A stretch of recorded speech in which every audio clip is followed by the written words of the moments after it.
का एहसास कराने की आवश्यकता है। कौन मौलाना हैदराबाद से बोलता है, कौन कहां से बोलता है, इसलिए बहुत चिंता मत करिए, क्योंकि बकरे की अम्मा कब तक खैर मनाएगी आप देखते रहिए। बस बहुत दिन चलेगा नहीं ये। उन सबको मालूम है कि आने वाला समय और आने वाला दिशा क्या होने जा रही है। यह हिंदुत्व की सदी है और हिंदुत्व की सदी केवल भारत की नहीं दुनिया की सदी होगी। पूरी दुनिया के अंदर हिंदुत्व का झंडा एक बार पुनः मजबूती के साथ भगवा झंडा दुनिया के अंदर कोने कोने में लहराएगा। उसके अनुसार एक बार पुरुषार्थ किए जाने की आवश्यकता है।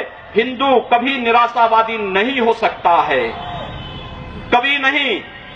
दुनिया के अंदर तमाम संस्कृतियां मिट गई, तमाम परंपराएं मिट गई, सब कुछ नष्ट हो गया, कोई पूछने वाला नहीं, इतिहास में नाम शेष हो गए। लेकिन इतनी विपत्तियों के बावजूद, हजारों हमलों को झेलने के बावजूद, तमाम षड्यंत्रों के बावजूद, अंदर और बाहर दोनों से हमलों को जूझते हुए भी अगर सनातन हिंदू धर्म मजबूती के साथ खड़ा है तो वह किसी के बल पर नहीं, इस जनता की ताकत के बल पर है। और जब तक ये आस्था सनातन हिंदू धर्म के प्रति आप सबकी बनी रहेगी, भारत माता के प्रति आपकी बनी रहेगी, दुनिया की कोई ताकत आपका बाल बांका नहीं कर पाएगा। हमें किसी ओबामा से सर्टिफिकेट की आवश्यकता नहीं। हिंदुत्व पर जो प्रहार करेगा उसको महाप्रलय को स्वयं आमंत्रित कर देगा, उस महाप्रलय की चपेट में स्वयं भी आएगा। इस बारे में किसी को कोई गलतफहमी नहीं होनी चाहिए। और इसलिए बंधुओं, आप सबका मैं आह्वान करूंगा। बहराइच में महाराज सुहेलदेव पासी के सामने लोग लड़ने के लिए आए थे, मात्र 2 लोग बचे थे, सबके सब मार डाले गए थे। और 1971 में 95,000 पाकिस्तानी कायरों को किस तरीके से मुर्गा बना करके नाक रगड़ने के लिए मजबूर कर दिया गया था भारत के बहादुर जवानों के द्वारा। और अगर इसके बाद भी आंखें नहीं खुलती हैं तो एक बार पुनः देख लें अपनी ताकत को। मैं तो यही कहूंगा, अंत में मुझे केवल यही कहना है कि बहुत महत्व मत दीजिए, ये हैदराबादियों को बहुत महत्व मत दीजिए, ये सब मौलानाओं को बहुत महत्व देने की आवश्यकता नहीं। दुनिया के अंदर जहां भी जाएंगे शक की निगाहों से देखे जाएंगे। भारत का संत दुनिया के अंदर कहीं भी जाता है सम्मान की निगाहों से देखा जाता है। पूरी दुनिया के अंदर जहां भी भारत की संत परंपरा जाती है। सिंगापुर में मैं गया, मैं देर में पहुंचा, जब एयरलाइंस में बैठने के लिए हुआ तो उसने मेरे कपड़े देखे और सबसे आगे की सीट में बैठे हुए लोग वो खड़े हो गए, वो मुझे बुलाने लगे कि आप आगे। मैंने कहा नहीं, मेरी सीट पीछे। कहा नहीं आप आगे बैठिए।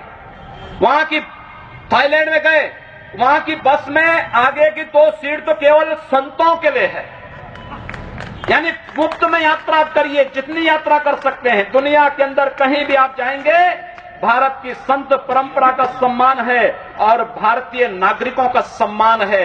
यह भारतीयता की देन है। ओबामा जी, इसके लिए किसी से हम लोगों को सर्टिफिकेट लेने की आवश्यकता नहीं।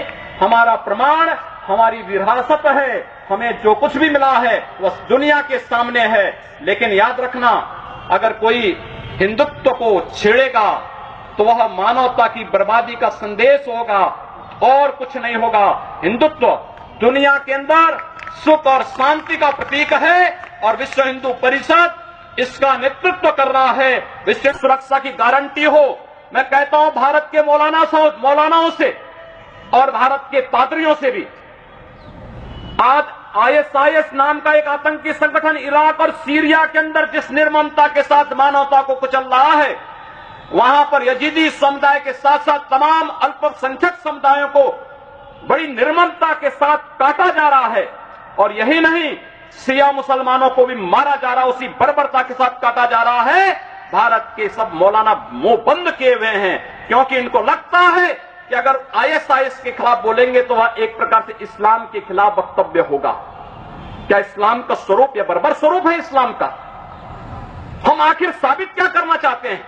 जब पाकिस्तान के अंदर वहां पर धर्मांतरण की गतिविधियों में लिप्त पादरियों की निर्मम हत्या होती है तो ओबामा कुछ नहीं बोलते, तब ब्रिटेन कुछ नहीं बोलता, तब ऑस्ट्रेलिया कुछ नहीं बोलता, तब दुनिया के अंदर वेटिकन सिटी से कोई आवाज नहीं निकलती है।